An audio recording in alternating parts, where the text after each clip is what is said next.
अस्सलाम वालेकुम। आज का हमारा टॉपिक है पोटैश एलम। इसको पोटैश एलम भी कहते हैं, एलम भी कहते हैं, फिटकरी भी कहते हैं और इसके केमिकल फार्मूला से भी रिप्रेजेंट करते हैं। एग्ज़ाम में ये जो है इन 4 तरीक़ों से पूछा जाता है केमिस्ट्री के, और ये बहुत ही इम्पोर्टेंट टॉपिक वाइज टॉपिक होता है जो अमूमन नोट में आता है, डिटेल नोट्स में आता है ये लॉन्ग आंसर्स के अंदर। अमूमन बच्चों का सवाल होता है कि पोटैश एलम का टॉपिक किस तरीके से कवर किया जाए और बोर्ड में किस तरीके से इसको प्रेजेंट किया जाए। तो आपके सामने आप देख सकते हैं कि इस क्वेश्चन का आंसर मैंने कुछ इस तरीके से बनाया है। आप ऐसे नोट्स के आंसर को हेडिंग वाइज कोशिश करें, हेडिंग वाइज जवाब दें, ठीक है।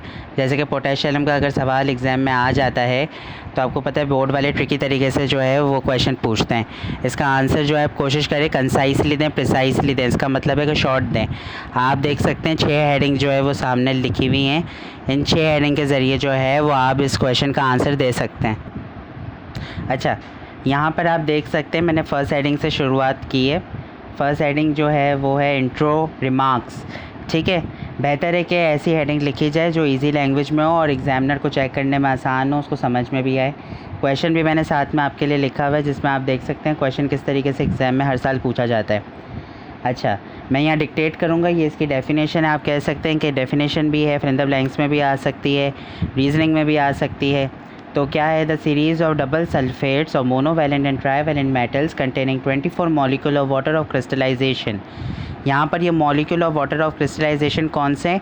अगर आप इसका फार्मूला देखें, फार्मूले के अंदर सबसे एंड में 24H2O लिखा है, यही वाटर ऑफ क्रिस्टलाइजेशन कहलाते हैं। इनको एलम्स भी कहा जाता है, यही इसकी बेसिक जान होती है। The ordinary potash alum is also known as फिटकरी इन उर्दू। इसको हम फिटकरी उर्दू में कहते हैं। इसका घरों में भी बड़ा इस्तेमाल होता है, बड़े लार्ज स्केल में इसका इस्तेमाल होता है। इसी के नीचे आप साथ में देख सकते हैं दूसरी हेडिंग एग्जांपल्स की है। इन एग्जांपल्स में इसके ये बेसिकली वेरियस काइंड्स है, क्योंकि एलम जो है वो एक तरीके का नहीं पाया जाता, बहुत तरीके के पाए जाते हैं। इस एलम के अंदर जो है वो काफ़ी सारे मेटल कंसिस्टिंग होते हैं जो आइदर मोनोवैलेंसी रखते हैं या फिर ट्राईवैलेंसी रखते हैं। वैलेंसी के बारे में आप अच्छे से जानते हैं। वाटर ऑफ क्रिस्टलाइजेशन का टॉपिक आप जानकर जो है इसे पढ़िएगा ताकि आपका और जो डाउट है वो क्लियर हो जाए, ठीक। इसके नीचे जो है वो प्रिपरेशन की हेडिंग है। प्रिपरेशन में आप देख सकते हैं कि प्रिपरेशन में मैंने लिखा है कि it is prepared by mixing the solutions of potassium sulphate. इसे पोटेशियम सल्फेट कहा जाता है जो आपके सामने K2SO4 के मानंद लिखा हुआ है, एंड Al2SO43 यानी एल्यूमिनियम सल्फेट इन इक्विमोलर क्वांटिटीज़। इक्विमोलर का क्या मतलब होता है? जिनका मोलैरिटी सेम हो, जिनका मोलर फार्मूला सेम हो, मोलैरिटी सेम हो। इक्वी मीन्स इक्वल या stable. The solution is evaporated to saturation and allowed to cool when crystal of alum are formed. इसे evaporate किया जाता है बाद में, इसके बाद इसको सेचुरेट किया जाता है यानी गाढ़ा बनाया जाता है। जितना ही गाढ़ा होगा उतना जो है एलम अपनी शक्ल में आ पाएगा। अगर उसके अंदर से पानी खारिज होता रहेगा बुखारात की सूरत में, एवोपरेशन की सूरत में, ये उड़ते जाएंगे वेपराइजेशन के थ्रू। नेक्स्ट हेडिंग की तरफ जाने से पहले मैं आपको बताता चलूँ कि जो ये एलम का टॉपिक होता है ये काफ़ी सारे नोट्स के अंदर कोचिंग सेंटर वाले जो होते हैं वो शॉर्ट से शॉर्ट लिखवाते हैं। इसके अलावा इसका प्रॉपर आपकी टेक्स्ट बुक के अंदर भी ख़ास डिस्क्रिप्शन नहीं है, लेकिन आपको एग्ज़ाम में जो इसको प्रॉपर अटैम्प्ट करना पड़ता है, लिखना पड़ता है ताकि आपको मार्क्स फुलेस्ट मिल सके, ठीक। अब हम अपने दूसरे हेडिंग की तरफ जाते हैं। यह हमारी जो है वो मेरे ख्याल से तीसरी हेडिंग होगी जो कि है प्रॉपर्टीज़ के बारे में, ठीक है। अगर सीक्वेंस में कोई गलती हो गई हो तो माजरत। अच्छा, यहाँ पर आप फर्स्ट पॉइंट देख सकते हैं, it is a white crystalline solid. Alum जो है वो शक्ल में एकदम सफ़ेद होता है, दूधिया सफ़ेद होता है।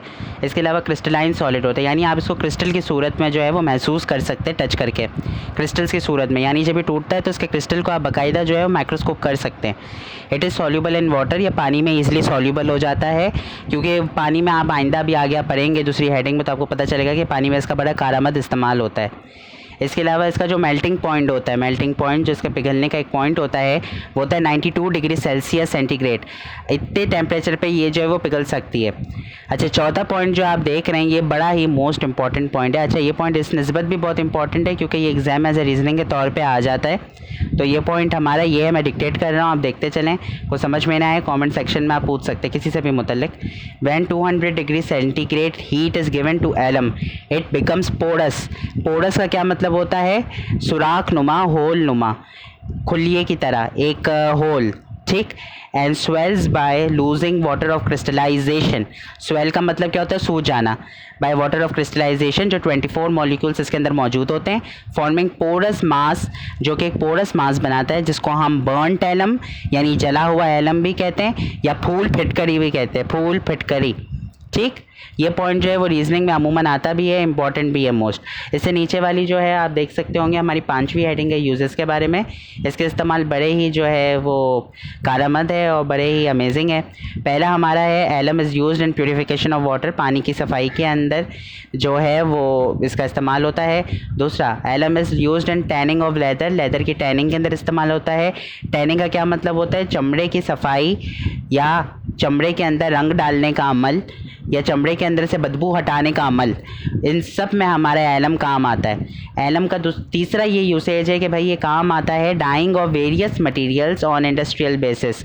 डाइंग का क्या मतलब होता है? रंग डालना, ठीक है, रंग करना, ठीक है, जैसे कपड़ों की डाई होती है, इस तरीके से ये दूसरी काफ़ी मटेरियल्स का इंडस्ट्रियल बेसिस पे यानी कारखानों की सतह पर इससे काम लिया जा रहा होता है डाइंग में, ठीक है। अच्छा, चौथा है alum is used in sizing of paper. Paper की साइजिंग में भी बहुत काम आ रहा होता है पेपर इंडस्ट्री में। इसके अलावा 5वां है alum is used as foam and fire extinguisher. Fire extinguisher में भी ये काम आ रहा होता है, एलम डाला हुआ होता है। इसके बाद हमारी जो छठी हेडिंग है वो है अकरेंस, ठीक।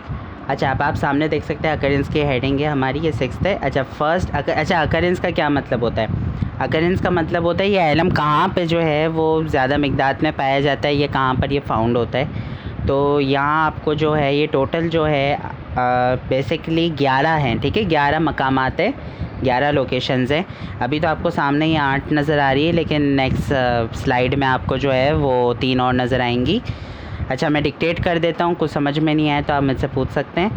गज बैट्स, ठीक है, गज बैट्स और माकी नाई, माकी नाई रानीकोट, रानीकोट में पाया जाता है। दूसरा ये दादू के अंदर पाया जाता है। तीसरा शाह हसन त्रिमूही खैरपुर। चौथा शहद मेना खैबर एजेंसी, शहद मेना। 5वां जत्ता। 6ठा दोजहा बंदा कोहाट डिस्ट्रिक्ट। 7वां सानी कोहाट सानी। 8वां कोहे सुल्तान। अच्छा, बाकी के 3 आपको सामने नज़र आ रहे हैं। हमारा 9वां है छिछाली पास कोटकी, यहाँ पर भी पाया जाता है alum.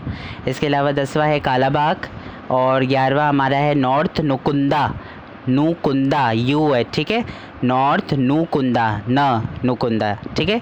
That's the end of the topic. उम्मीद है आपको पसंद आया होगा। अगर आपको समझ में आया हो तो अपना वैल्यूएबल फीडबैक दीजिएगा। इसके अलावा जो है ये नोट बड़ा काम का है, तो इससे मुस्तफ़ीद होइएगा। Thank you so much for watching. अल्लाह हाफ़िज़।